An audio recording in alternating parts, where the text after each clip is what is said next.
আসসালামু আলাইকুম, আশা করি আপনারা সব অনেক ভালো আছেন।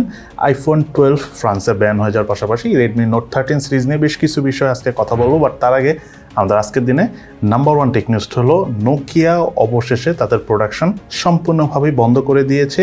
সত্যি কথা বলতে প্রোডাকশন আগেই বন্ধ করে দিয়েছিল। এতদিন HMD নামক একটা কোম্পানি দিয়ে নোকিয়া ফোনগুলো আসতো, মানে সেই কোম্পানি তৈরি করে আনতো। বাট ইন ফিউচারে নোকিয়া নামক আর কোনো ফোন HMD আনবে না। যেহেতু HMD নোকিয়ার থেকে জাস্ট নোকিয়া সত্ত্বটা নিয়ে অর্থাৎ নামটা ইউজ করতো, এখন আর তারা সেই নোকিয়ার নামটা ইউজ করবে না। এখন তারা তাদের নিজেদের নাম অর্থাৎ HMD মোবাইল নাম দিয়ে তারা মোবাইল নিয়ে আসবে। সো নোকিয়া অবশেষে একদম সম্পূর্ণভাবেই পৃথিবীতে আসা বন্ধ হয়ে যাচ্ছে মোবাইল ফোন হিসাবে, যেটা অবশ্যই আমরা যারা আগে ফোন ইউজ করতাম, মানে ছোট থাকতে যখন নোকিয়া ফোন ইউজ করতাম, তাদের কাছে অনেকই খারাপ লাগবে। ইনফ্যাক্ট এই নিউজটা করতেছি এই সময় আসলে আমাদের অনেক খারাপ লাগছে। কত বড় একটা কোম্পানি আজকে সম্পূর্ণভাবেই বন্ধ হয়ে গেল। যাই হোক, আমাদের আজকের দিনে সেকেন্ড টেক নিউজটা হলো আইফোন 12 ফ্রান্সে ব্যান করে দেওয়া হয়েছে। তার প্রধান কারণ হলো আইফোন 12 এর যে ইলেকট্রোম্যাগনেটিক রেডিয়েশনটা রয়েছে সেটার পরিমাণ যতটুকু থাকার দরকার তার থেকে একটু বেশি পাওয়া যাচ্ছে ফ্রান্সে। এখন এখানে একটা বিষয় আছে, সব দেশের আইফোন 12 কিন্তু এই প্রবলেমটা পাওয়া যায় না।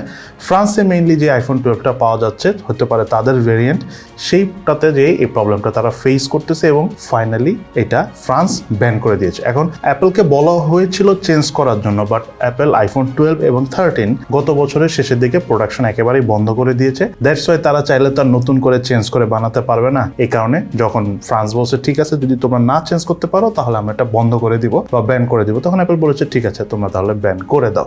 সো দ্যাটস দ্য থিং, ফ্রান্সে এখন আর আইফোন 12 সিরিজের কোনো ফোন, স্পেশাল আইফোন 12 ফোনটা আর পাওয়া যাবে না।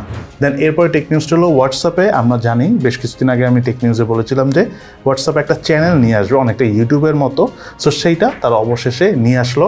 ইন্ডিয়া সহ ওয়ার্ল্ডের বেশ কিছু দেশে আজকে থেকে পাওয়া যাবে, আপডেট আসবে, সেই আপডেট থেকে এই চ্যানেল ওপেন করে ইউজ করা যাবে। বাংলাদেশে এখনও আসেনি, প্রায় 150টা দেশের নাম আমরা শুনেছি যেগুলোতে হোয়াটসঅ্যাপ চ্যানেল চালু হবে। সো খুবই সুন বাংলাদেশে আসবে, তখন আমরা এই হোয়াটসঅ্যাপ চ্যানেল এক্স্যাক্টলি কীভাবে কাজ করে সেই ফিচারগুলো নিয়ে আপনাদের কাছে তুলে ধরবো। দেন আপনাদেরও ধারণা হবে যে এই চ্যানেলটা আদৌ আমাদের কোনো কাজে আসবে কিনা, অর্থাৎ আমাদের দেশে খুব একটা কাজে লাগবে কিনা। দেন এরপরে টেক নিউজটা হলো Samsung A04s one of the most popular phone ছিল বাজেট রেঞ্জে ওয়ার্ল্ড ওয়াইড। বাংলাদেশে অনেক বেশি চলছে আমি সেটা বলবো না, বাট এক্সিনোসের 850 প্রসেসর দিয়ে এই ফোনটা মোটামুটি অনেক দেশেই অবিকৃত রয়ে গেছে। সো সেই অবিকৃত ফোনগুলোকেই নতুন করে আবার মডিফাই করে সেম কনফিগারেশন দিয়েই অলমোস্ট সেটা নিয়ে আসতেছে স্যামসাং গ্যালাক্সি A05s নামে। সো খুবই সুন এই ফোনটা বাংলাদেশ মার্কেটও লঞ্চ হবে। তবে বাংলাদেশে আপাতত লঞ্চ হবে না, আগামী বছরের শুরুর দিকের এই ফোনগুলো লঞ্চ হবে। এই বছর স্যামসাংয়ের কোনো ফোনই অফিসিয়ালি লঞ্চ হবার বাংলাদেশে কোনো প্ল্যান নেই। যদি হয় দেন এটা অবশ্যই আপনারা জানতে পারবেন এবং আমরা চেষ্টা করব সেই ফোনে রিভিউ ভিডিও নিয়ে আসার জন্য।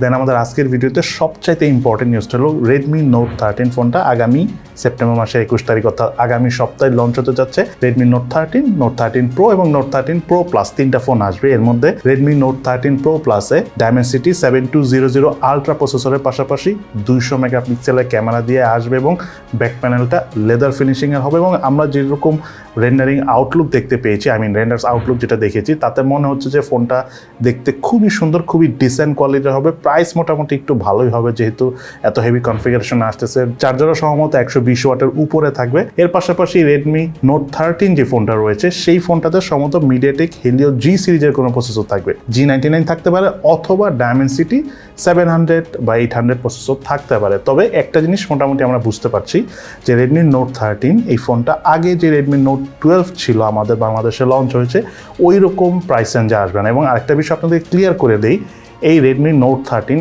এই ফোনটা চায়নাতে লঞ্চ হবে। সো এই ফোনটা আমাদের দেশে যখন আসবে বা ইন্ডিয়া বাংলাদেশে আসবে যখন, তখন এই ফোনটা অন্য নামে আসতে পারে, পোকো নামে আসতে পারে, বা এমন হতে পারে ইন্টারন্যাশনালি বা আমাদের এশিয়ান রিজিয়নের জন্য রেডমি নোট সিরিজ অন্য কিছু বা অন্য কোনো নামে বা অন্য কোনো কনফিগারেশনে নিয়ে আসতে পারে, যেটা আমরা গত 2 বছর ধরে দেখে আসতেছি। সো এবারও তেমন কিছু হলেও হতে পারে। সো রেডমি নোট 13 চাইনিজ ভেরিয়েন্টের এই ফোনটা আমরা আগামী সপ্তাহে দেখতে পাবো।